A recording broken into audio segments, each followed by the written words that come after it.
Good morning students. जैसा हमने पिछले लेक्चर में पढ़ा था कि स्वतंत्र व्यापार के पक्ष में तर्क, तो आज हम पढ़ेंगे स्वतंत्र व्यापार के विपक्ष में तर्क, यानी इसके अगेंस्ट में कि फ्री ट्रेड किस तरह से सही नहीं है, फ्री ट्रेड से क्या क्या हानियाँ हो सकती है, उस बारे में आज हम डिस्कस करेंगे। तो सामान्यतः क्या होता है कि स्वतंत्र व्यापार विकसित देशों के लिए अनुकूल होता है, लेकिन जो विकासशील देश हैं एवं विकसित देश के लिए यह नीति लाभप्रद नहीं है। विकसित देश और विकासशील देशों के लिए थोड़ा लाभप्रद नहीं होता। क्यों? क्योंकि विकासशील देशों के उत्पाद विदेशी जो प्रतिस्पर्धा होती है उसका सामना नहीं कर पाते। इसका मेन कारण क्या है कि इन देशों में श्रम प्रधान तकनीक काम करती है, यानी टेक्नोलॉजी की कमी होती है, लेबर डिपेंडेंट होते हैं ये देश। ठीक है, मशीनें ज़्यादा नहीं होती इन देशों के पास। इसके कारण उत्पादन की लागत अधिक आती है और क्वालिटी भी इतनी सही नहीं होती। इसलिए स्वतंत्र व्यापार जो है इसके विपक्ष में हम कुछ तर्क रखेंगे। तो पहला है कि अर्ध विकसित और विकासशील देश को हानि होती है इससे।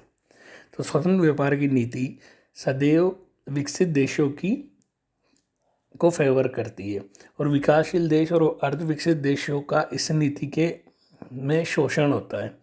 ये देश विकसित देशों के साथ कंपटीशन नहीं कर पाते और विकसित देश जब भी डंपिंग करेंगे या राशि पतन की नीति को फॉलो करेंगे तो क्या होगा, विकासशील देशों के उद्योग बिल्कुल ख़त्म हो जाएंगे। जैसे आज़ादी से पहले भारत के जो लघु और कुटीर उद्योगों को ख़त्म कर दिया था ब्रिटिश सरकार ने। कैसे? क्योंकि उन्होंने अपनी प्राइस इतनी कम कर दी थी कि भारत के उद्योग उनके सामने टिक ही नहीं पाए।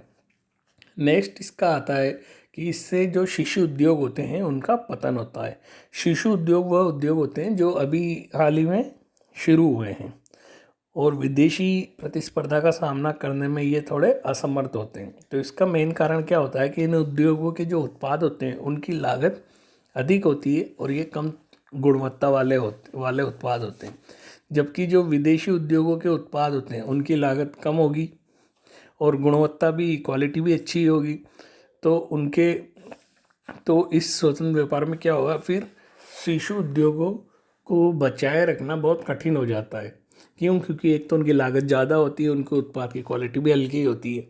इसलिए इनका जो शिशु उद्योग होते हैं इनका प्रारंभिक अवस्था में ही पतन हो जाता है। तीसरा इसमें जो आती है वो है बेरोजगारी की समस्या। स्वतंत्र व्यापार विकासशील और अविकसित देशों में बेरोजगारी की समस्या को बढ़ाते हैं। स्वतंत्र व्यापार से इन देशों के उद्योगों को विदेशी प्रतिस्पर्धा का सामना करना पड़ता है, जिससे क्या होगा, इन उद्योगों का पतन होने से उद्योग खत्म हो जाएंगे तो फिर बेरोजगारी बढ़ेगी और विकासशील देशों में वैसे ही बेरोजगारी अधिक होती है। इसलिए स्वतंत्र व्यापार इस समस्या को और ज़्यादा बढ़ाता है। अगला आता है गलाकाट प्रतिस्पर्धा। तो स्वतंत्र व्यापार गलाकाट प्रतिस्पर्धा को भी बढ़ावा देता है। विकसित देश क्या करते हैं, अपने निर्यातों को बढ़ाने और विकासशील देशों के उद्योगों का सफाया करने के उद्देश्य से क्या करेंगे, राशि पतन की नीति का उपयोग करेंगे। इसके फलस्वरूप क्या होगा, विकासशील देशों को बहुत भारी हानि उठानी पड़ती है और देश में कैसी कंपटीशन हो जाता है, गलाकाट प्रतिस्पर्धा का उदय हो जाएगा। अगला आता है इसमें कि आर्थिक असमानता बढ़ती है। तो स्वतंत्र व्यापार से अमीर और अमीर होता जाएगा, गरीब और ज़्यादा गरीब होता जाएगा। तो इस नीति से जहाँ एक और जो विकसित देश हैं उनका लाभ तो बढ़ जाता है और अर्ध विकसित और विकासशील देशों को हानि होगी। तो स्वतंत्र व्यापार विकासशील देशों की आर्थिक असमानता में भी वृद्धि करेगा। ठीक है, आर्थिक असमानता हुई, इससे क्या होगा, जो डेवलप हैं वो और ज़्यादा डेवलप होते जाएंगे और जो विकासशील हैं या थोड़ी अर्धविकसित अर्थव्यवस्था है वो और ज़्यादा अर्धविकसित होती जाएगी। इसकी कुछ अवास्तविक मान्यताएं भी होती है। जैसे स्वतंत्र व्यापार नीति की कुछ मान्यताओं पर आधारित होता है, जैसे साधनों की पूर्ण गतिशीलता, पूर्ण प्रतियोगिता की मान्यता, पूर्ण रोजगार आदि। तो ये सभी मान्यताएं क्या होती है, अवास्तविक होती है। इस कारण स्वतंत्र व्यापार की जो उपयोगिता है वो कम हो जाती है और वास्तव के जीवन में कहीं भी पूर्ण प्रतियोगिता देखने को नहीं मिलती और न ही अर्थव्यवस्था में पूर्ण रोजगार पाया जाता है। नेक्स्ट आता है इसका कि अधिक राजनीतिक हस्तक्षेप होता है। स्वतंत्र व्यापार में विकसित देश विकासशील देशों के आर्थिक नीति निर्धारण में हस्तक्षेप करते हैं और वह अपने फायदे के अनुरूप ही आर्थिक नीति का निर्माण करते हैं। इस कारण क्या होता है, कई बार राजनीतिक अस्थिरता की समस्या भी उत्पन्न हो जाती है और इनकी जो स्वतंत्रता है उस पर वो भी खतरे में पड़ जाती है। ठीक है, विकसित देश दबाव डालते हैं विकासशील देशों पे। सरकारी राजस्व की हानि होती है। स्वतंत्र व्यापार नीति से क्या होगा, सरकार के राजस्व की हानि होगी। सरकार अंतर्राष्ट्रीय व्यापार पर तटकर निर्धारित करके लाभ अर्जित कर सकती है, लेकिन स्वतंत्र व्यापार में क्या होता है, सरकार का हस्तक्षेप का अभाव होता है। इस कारण सरकार को जो तटकर से जो भी राजस्व प्राप्त होता था वो प्राप्त नहीं होगा, उसकी हानि होगी। नेक्स्ट आता है प्रतिकूल भुगतान संतुलन। स्वतंत्र व्यापार से विकसित देशों के निर्यातों में तो वृद्धि हो जाएगी, जबकि जो विकासशील देश हैं उनके आयात भी बढ़ते हैं। ठीक है, एक तरफ विकसित देशों के निर्यात तो बढ़ जाएंगे लेकिन आयात विकासशील देशों के बढ़ जाएंगे। तो इस कारण से विकासशील देशों का भुगतान संतुलन क्या हो जाएगा, प्रतिकूल हो जाएगा और विपरीत हो जाएंगे। क्यों? क्योंकि उनके आयात ज़्यादा हो जाएंगे और निर्यात कम रहेंगे।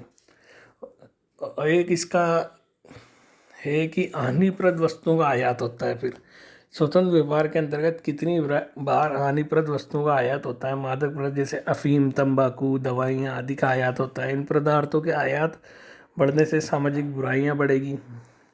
ठीक है ना, क्यों? क्योंकि इसमें कोई रोक टोक होती नहीं है, सरकार का कोई हस्तक्षेप होता नहीं है, तो फिर हानिप्रद वस्तुओं का आयात अधिक होने लगता है। ठीक, नेक्स्ट आता है इसमें आय का प्रतिकूल वितरण।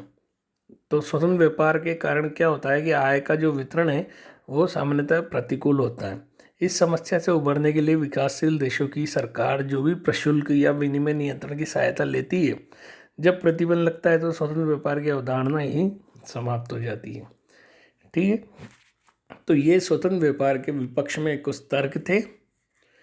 तो हमने देखा है स्वतंत्र व्यापार के मीनिंग के बारे में, स्वतंत्र व्यापार के पक्ष के बारे में, स्वतंत्र व्यापार के विपक्ष के बारे में।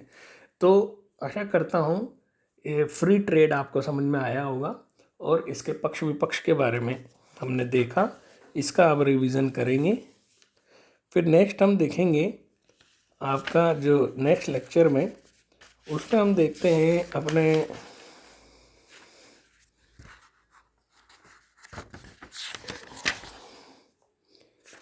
कि जो फ्री ट्रेड के अलावा एक आता है आपका संरक्षण। ठीक है, प्रोटेक्शन। तो प्रोटेक्शन के बारे में हम देखेंगे। तब तक आप इसका रिवीजन करिए। Good bye.